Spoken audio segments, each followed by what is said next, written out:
It's not long after sunrise in West Texas, and the Sterling family is working together to move their cows. The Sterling Cattle Company was started by J.M. Sterling in 1954. Today, the operation is led by J.M.'s son Jimmy and his wife Theresa, with help from their 3 daughters and their families. We're at our home ranch here in Howard County. This is the ranch that I was raised on, and it's been in my family for 63 years. We're cow-calf people. We have an Angus cow base, and we breed many of our cows to Akaushi bulls. We have recently, 6 years ago, implemented the Akaushi breed. So about 60% of our cow herd, 65%, we put Akaushi, full-blood Akaushi bulls on them. So they have half-blood babies, and we market those back to Heart brand, and they've increased our marbling. In addition to innovating with a new cattle breed, the Sterling family has expanded their operation by adding leased properties to their deeded acres. Our home ranch is approximately 12,000 acres, and we lease another 200,000 acres from landlords that some of them we have leased from for 35 years. Some of them 20 years, and then some university lands that we've had 10 or 12 years now.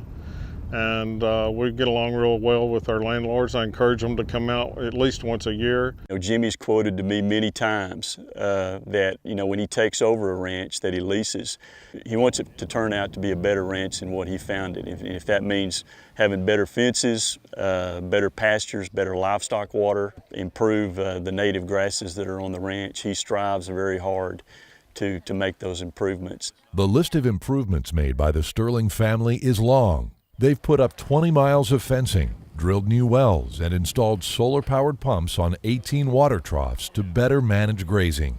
We have water development projects that are vital, especially in Andrews County, those big ranches where the water was so few and far between and unpredictable, water that you just couldn't count on. And we were able to add in new lines, put troughs in areas that the cows really just didn't go to because they couldn't water in those areas. It was too far of a walk. We try to develop the water to spread the grazing out, and if you can add 4 more waters, well, that's just like almost doubling the capacity of that pasture. With limited rainfall, drought is a constant threat in West Texas. So one key to sustaining the grass and the cow herd is the Sterling family's rotational grazing program. Tara closely manages the grazing plan and helps guide the movement of the cattle. All of our ranches, all of our pastures are in a rotation system, and it's not a strict 30-day or 90-day or anything.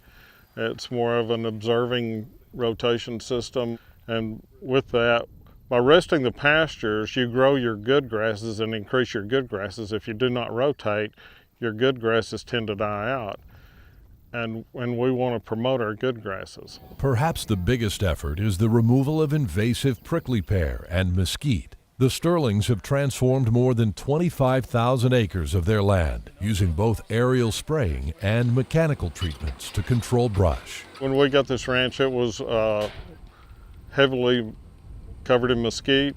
The EQIP projects, we grub mesquite with an excavator, then rake it and seed behind that. And that's worked pretty well for us. And we've cleared lots of land and grown a lot of grass doing that, increased our weaning weights and capacity, and it's really been a good program for us. When you get rid of the brush, brush is taking up moisture from the property, and then the ultimate goal is to grow more grass for your cattle. And so by cleaning up this brush and killing it out, we grow more grass, and they can have more grass and a higher stocking rate. He doesn't take all the brush off of a pasture. He'll try to leave some brush for cover for his wildlife. So, he's trying to improve his pastures, improve the quality of his beef, but at the same time, he's getting a secondary impact out of it, which is good, and that's improving wildlife habitat. We've seen an increase in wildlife. We've cleared areas for the antelope, and they like very open country, and then we've drawn brush strips for the deer, the white-tailed deer here in this area, and increase the forbs for them to graze on. With a focus on growing a profitable operation for today and tomorrow, the future of the Sterling Cattle Company looks bright. The Sterlings are working together to build a family legacy of outstanding care of the land. Stewardship is passed on from generation to generation. Our family is close, and we view our responsibilities on the ranch as taking care of God's property. It's just in our care for the moment. And if I don't do the very best I can, who did I let down? You have to do it for the long term, and being a steward of the land, that is your goal is to improve the land. And by doing that, you're improving your cattle and your total production. And that's our goal, is to improve the cattle and improve the country at the same time.